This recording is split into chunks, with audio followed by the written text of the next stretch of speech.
Hello, and welcome to Unhurried English Podcast. This is the place where you can listen, relax, and learn English slowly and naturally. Today, we have something very special for you. A beautiful and touching story about friendship, hope, and time. So, sit back, get comfortable, and enjoy every word. Now, I'll leave you with Lily, who will tell you this wonderful story. Listen carefully until the end. You'll love it. Hello, everyone. My name is Lily, and today we're going to listen to a beautiful story called The Bridge Between Us. It's a story about two friends, Clara and Sam, and how one bridge changed their lives forever. So take a deep breath, relax, and let's begin. Clara was new in town. She moved to Maplewood with her mother after her parents divorced. On her first day at the new school, she felt nervous.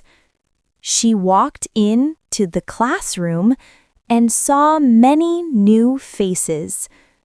Everyone was talking and laughing. Clara sat alone near the window.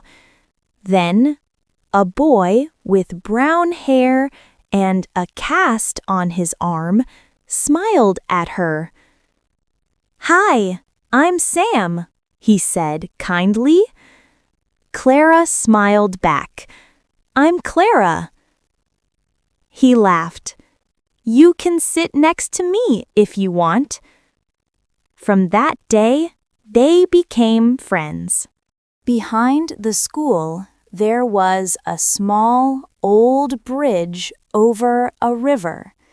Most students never went there, but Clara and Sam loved that place. They went there almost every day after class. They talked, laughed, and watched the water move. Sometimes Clara drew pictures in her notebook. Sometimes Sam told funny stories. Not always funny, but they laughed anyway. One day, Sam said, "This bridge is like friendship." Clara looked at him. "What do you mean?" He smiled. "Even if it's old or broken, it still connects two sides." Clara thought about that for a long time. After a few weeks, Sam started missing school. When he came, he looked tired. Clara asked, "Are you okay?" He said, "I'm fine. Don't worry." One day, he didn't come at all. Clara waited for him at the bridge for hours. The next day, his mother told her, "Sam is sick. He's in the hospital." Clara felt sad, but decided to wait for him. Every day, she went to the bridge and threw one small stone into the river. She whispered, "For you, Sam." Winter came. It was cold and gray. Clara still visited the bridge every afternoon. One day, she took her notebook and started drawing. She drew the bridge with green trees and sunshine, and she drew Sam sitting and smiling.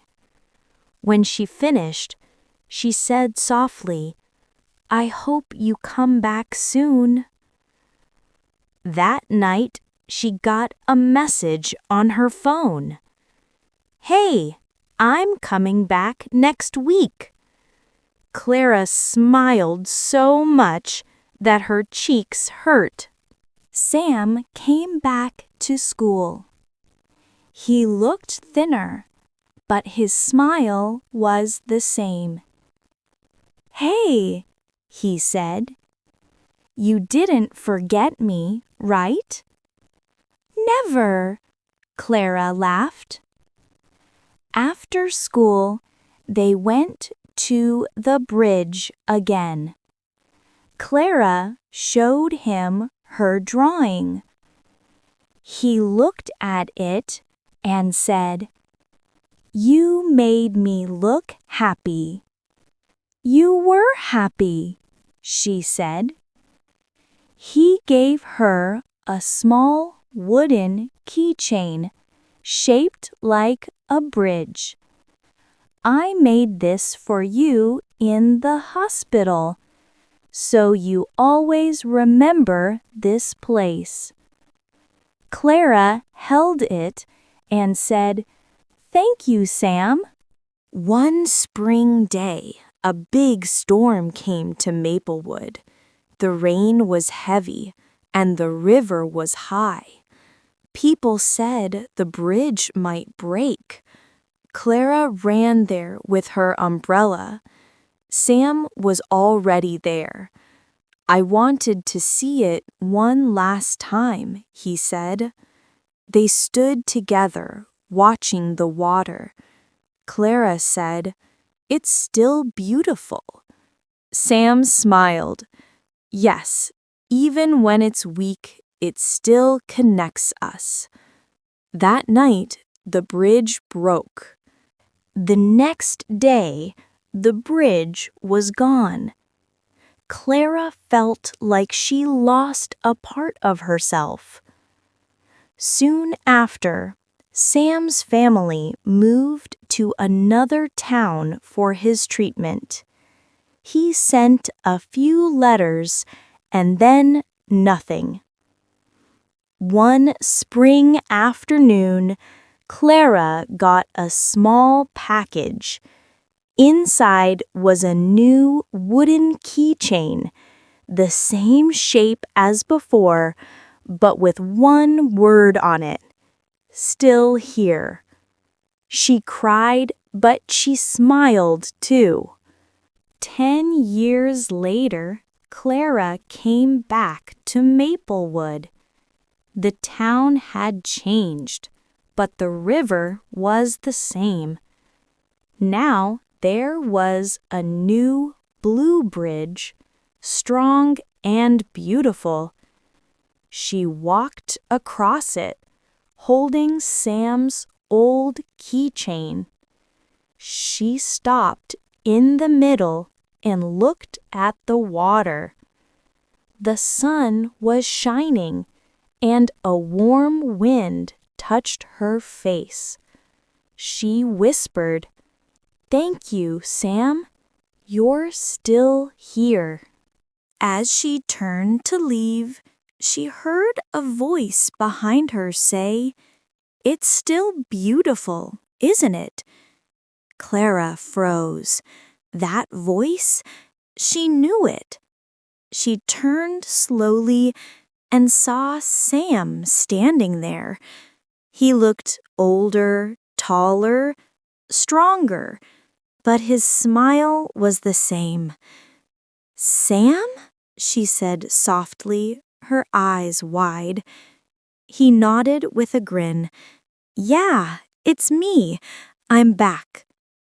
Tears filled her eyes. "I thought I'd never see you again," she whispered. Sam walked closer. "I promised," he said, "that this bridge would connect us again." They stood side by side, watching the river below. Sam took something from his pocket, a small wooden keychain, shaped like two bridges connected together. "I made this for both of us," he said. Clara held it gently, smiling through her tears. "It's perfect," she said. Sam looked at her and whispered, "Now the bridge between us will never break again." The sun began to set, painting the sky in gold and pink. They stood together in silence, the wind soft and warm around them. And for the first time in years, both felt completely home again. Clara became an art teacher, and Sam opened a small shop near the river. Sometimes they met at the bridge, talking about life, about dreams, and about how one small friendship could last a lifetime. One day, a little student asked Clara, "Why do you love bridges so much?" Clara smiled and said, "Because once a bridge gave me a friend and brought him back to me again." And that was the wonderful story of The Bridge Between Us. I hope you enjoyed it as much as I did. Remember, every friendship has its special moments, and even when life takes us far apart, the memories and love always stay with us. Thank you for listening to Unhurried English Podcast. I hope this story inspired you, made you smile, or even made you think a little about your own friends. Don't forget to join us next time for another story. And until then, take it slow, enjoy every word, and keep listening. See you soon.